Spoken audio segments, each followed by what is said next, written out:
Assalamualaikum ya ahi ya uhti atamma syailal bahdat wala tansa'i malur riban idza kuntum ummat Muhammad ajibu salami bin nasad. Assalamualaikum warahmatullahi wabarakatuh. Alhamdulillahi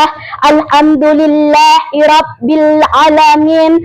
Assalatu wassalamu ala asrafil anbiya'i wal mursalin wa ala alihi wa sahbihi wa rasulillahi ajma'in, amma ba'du.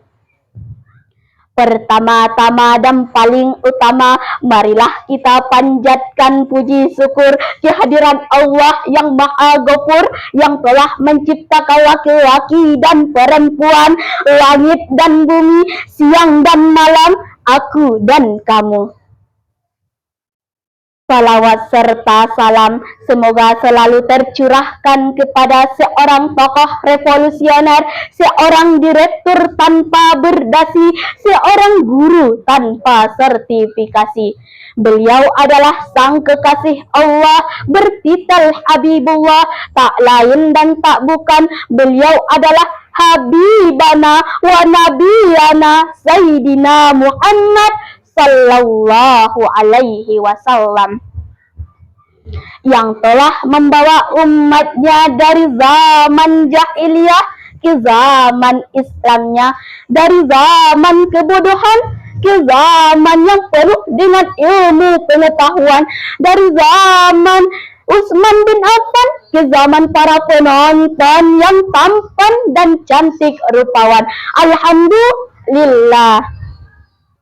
Yang saya hormati dewan juri yang arif lagi bijaksana, hadirin sekalian yang saya banggakan.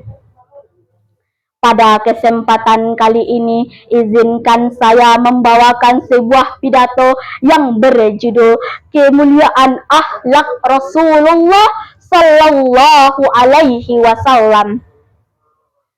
Bila kita bicara tentang kemuliaan akhlak Rasulullah Sallallahu Alaihi Wasallam, sungguh tidak terbayangkan dan tidak terukir, karena begitu mulianya akhlak beliau. Setiap hari, jam, menit, bahkan detik, apapun yang dilakukan beliau selalu mencerminkan akhlakul karimah. Rasulullah Sallallahu Alaihi Wasallam bersikap santun, memimpin selalu amanah, berhati penyabar, lemah lembut dan tidak sombong. Ada suatu kisah pada saat Rasulullah Sallallahu Alaihi Wasallam sedang berdakwah. Beliau dilempari batu, hujatan dari kaum kafir, sampai Rasulullah memunculkan darah dari kepalanya, dan sampai malaikat penjaga Taif pun berkata, "Ya Muhammad, angkatlah tanganmu, mintalah kepada Allah agar ku angkatkan kedua bukit Taif ini dan ku himpitkan kepada mereka." Akan tetapi Rasulullah Sallallahu Alaihi Wasallam menjawab, "La, aku mohon jangan lakukan itu. Fa innahum qaumun la ya'lamun. Mereka hanya belum tahu, dan aku berharap di Bukit Taif ini ada laki-laki dan perempuan, baik muda maupun tua, yang mengaku beriman kepada Allah Subhanahu wa Ta'ala. Dan aku rela ikhlas mendapatkan hujatan, kesengsaraan dari kaum kafir selama Allah Ta'ala tidak murka kepadaku." Masya Allah, dapatkah kita meneladani akhlak Rasulullah Sallallahu Alaihi Wasallam? Wahai teman-teman semuanya, bisa kan? Insya Allah bisa.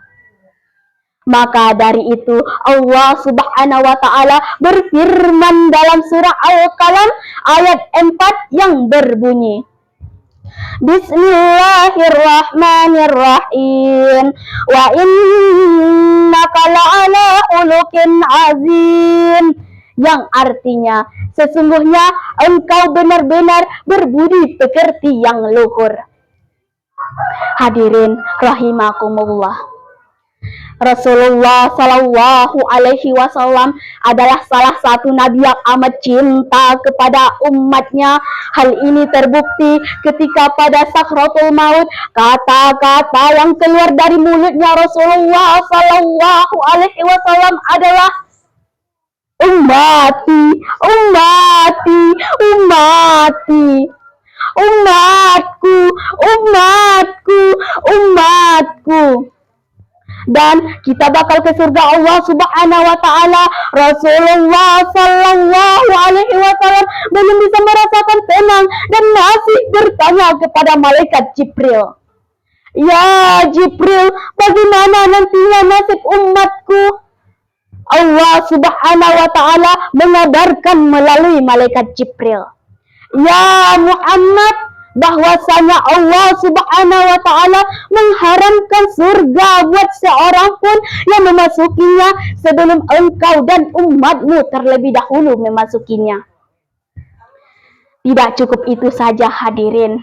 Detik-detik Rasulullah Shallallahu Alaihi Wasallam merasa sakitnya sakratul maut, beliau memohon kepada Allah Subhanahu Wa Taala agar mempermudahkan sakratul maut di saat umatnya.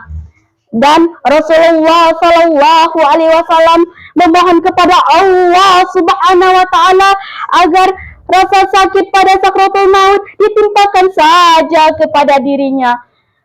Sungguh begitu cintanya beliau kepada umatnya, bukan hanya memikirkan diri sendiri, melainkan yang dipikirkan adalah umatnya.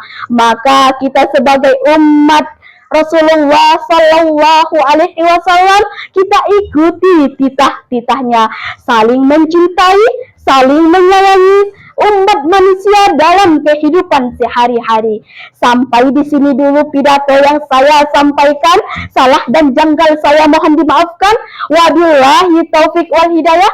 Assalamualaikum warahmatullahi wabarakatuh.